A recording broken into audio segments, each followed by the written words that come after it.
set seperti ini kita siap untuk melakukan pengukuran CPV. Satunya adalah ke infus ini ya, kemudian ini satunya ke manometer lain. Langkah pertama adalah Anda boleh tidak menggunakan sarung tangan, tapi sebaiknya menggunakan sarung tangan karena kita menggunakan pasien ya.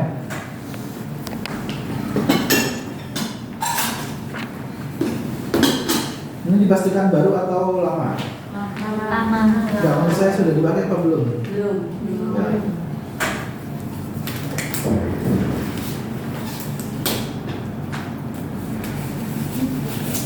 Oke, saya tidak perlu selamat pagi, selamat siang.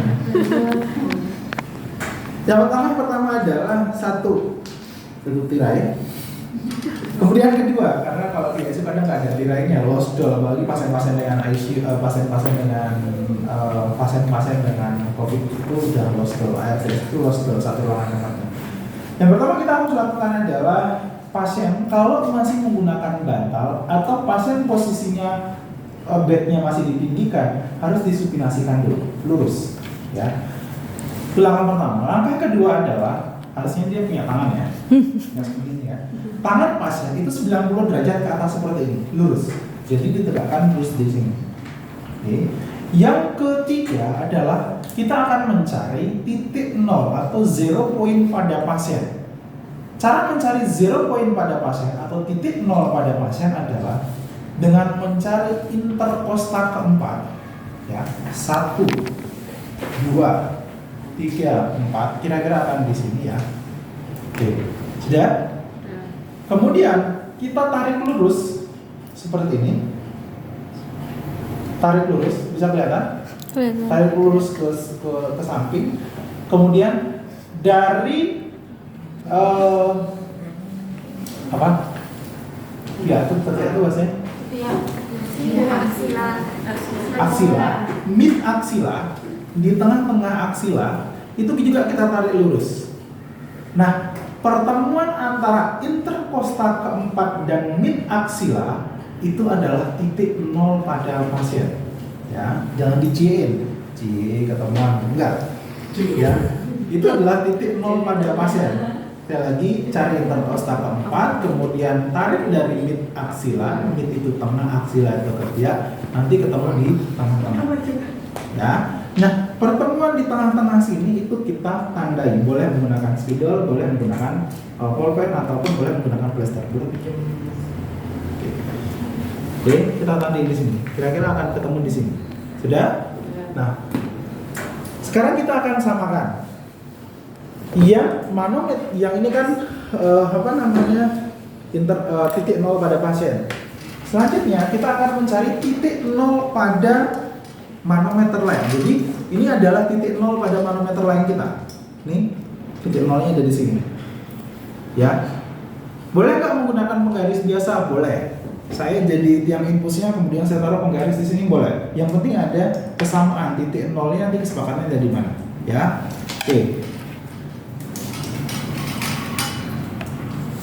Bisa ya, nggak bisa lihat. Intinya adalah ada nol di sini. Ini kan belum ketemu nih, terlalu tinggi. Maka ini manometer lainnya saya turunkan.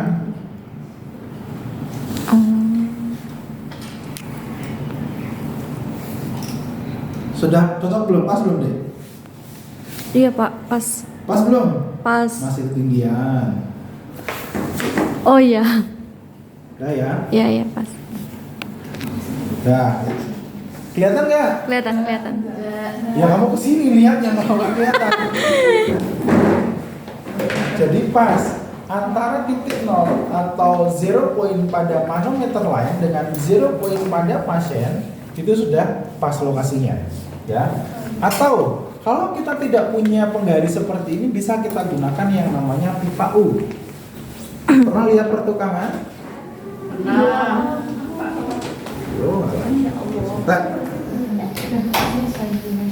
Ya, mari kita akhiri. Ya, ini titik nol pada pasien. Bisa kita gunakan yang namanya pipa U. Kalian pernah lihat pertukangan? Pernah. Pipa U seperti ini. Tujuannya buat meratakan kan, apakah ini apakah ini sudah sama atau tidak. Nah, nanti diisi air yang ada di sini, kemudian tinggal dipaskan. mau bentuknya bengkok dan sebagainya, ini dia akan ketemu antara air yang ada di sini dengan air yang di sini itu sama. Ya, selang tukar itu sama. Ya, intinya adalah pertemuan antara titik nol di manometer line dan pertemuan titik nol pada pasien itu harus setara. Clear sampai di sini? Itu langkah yang berapa tadi? 4 ya. Langkah yang kelima adalah kita akan mulai mengukur. Di langkah kelima, mulai mengukur ini ada istilah sistem 1, sistem 2, sistem 3. Ya, bukan sistem ke, tapi sistem 1, sistem 2, sistem 3. Nanti akan review lagi. Sistem 1 adalah murni antara NaCl dengan pasien. Ya, ini masih tertutup ya. Nah, ini antara NaCl dengan pasien. Kuncinya ada di mana? Kuncinya ada di three-way yang ada di sini. Kalau sistem 1, buntutnya ini buntutnya ini, dia akan menutupi yang ke area manometer line-nya. Itu sistem 1. Jadi mengalirnya pasien seperti biasa seperti ini. Lihat, ngalir ya? Oke. Saya tutup lagi. Itu sistem 1. Kemudian sistem 2. Saya arahkan ke sini aja. Sistem 2 antara NaCl dengan manometer line.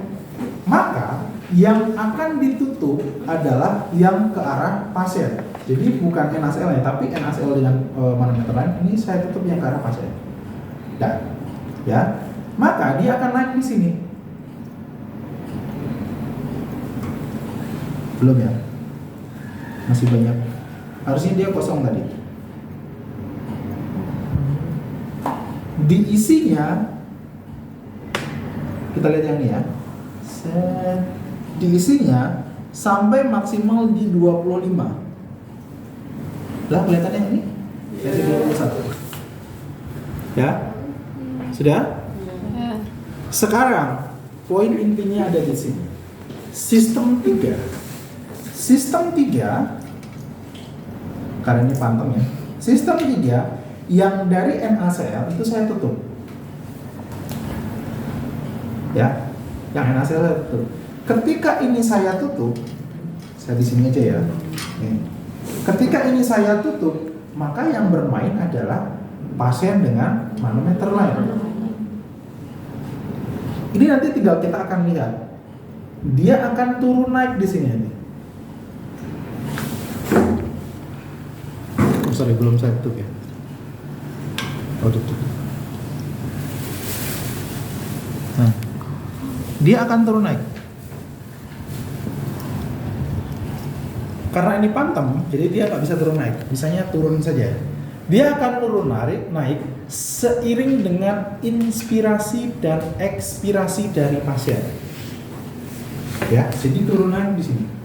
Turun naik, turun naik, turun naik, turun naik. Bukan lagu tapi ya. Ya, turun naik di sini. Nah, patokannya apa? Kalau turun naiknya adalah 5 sampai 10, ya 5 sampai 10 ya.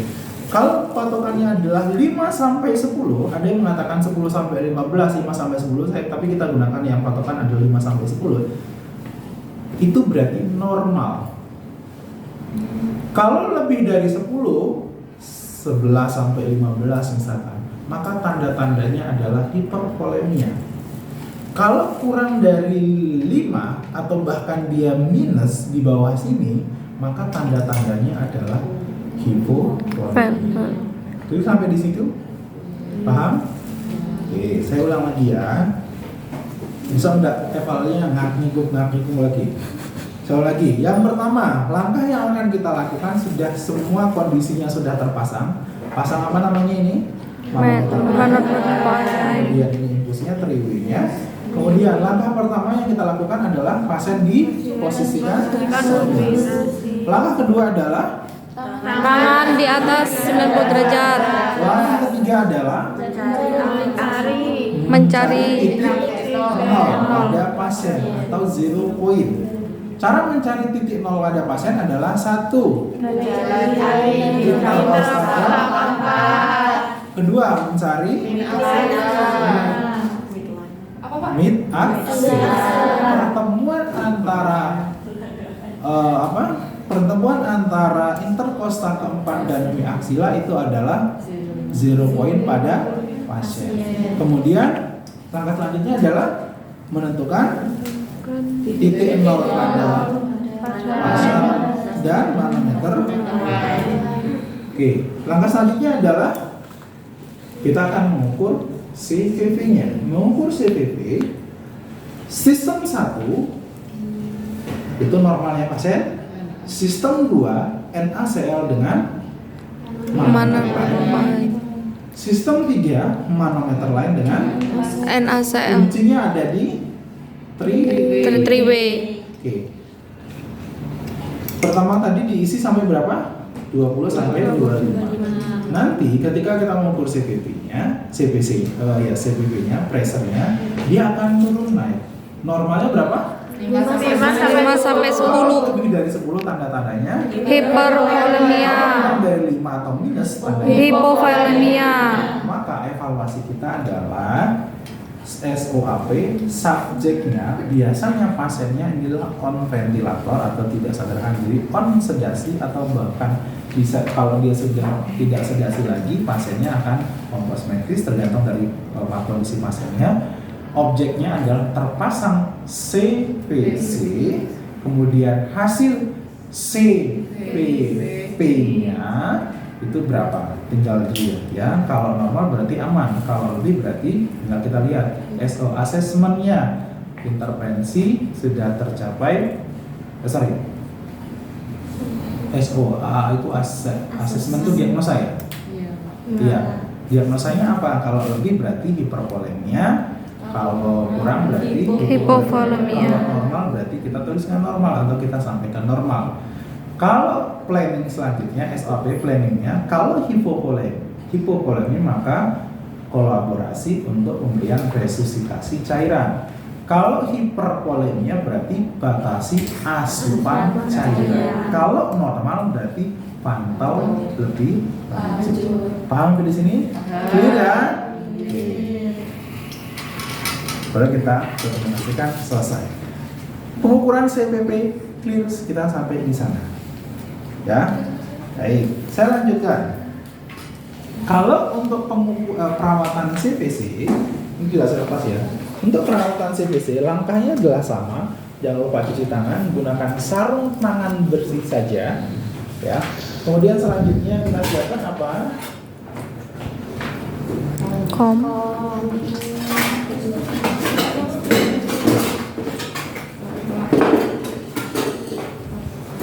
Perlaknya jangan lupa untuk diletakkan di bawahnya.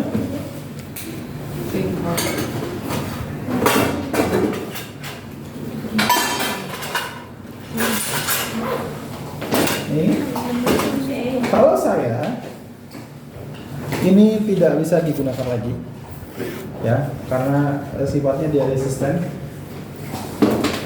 Kemudian kita butuh pasang.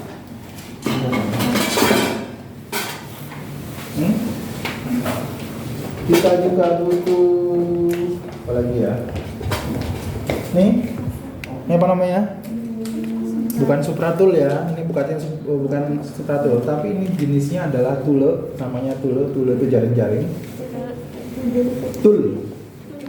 Tulisannya tule gitu ya. Tul. Kemudian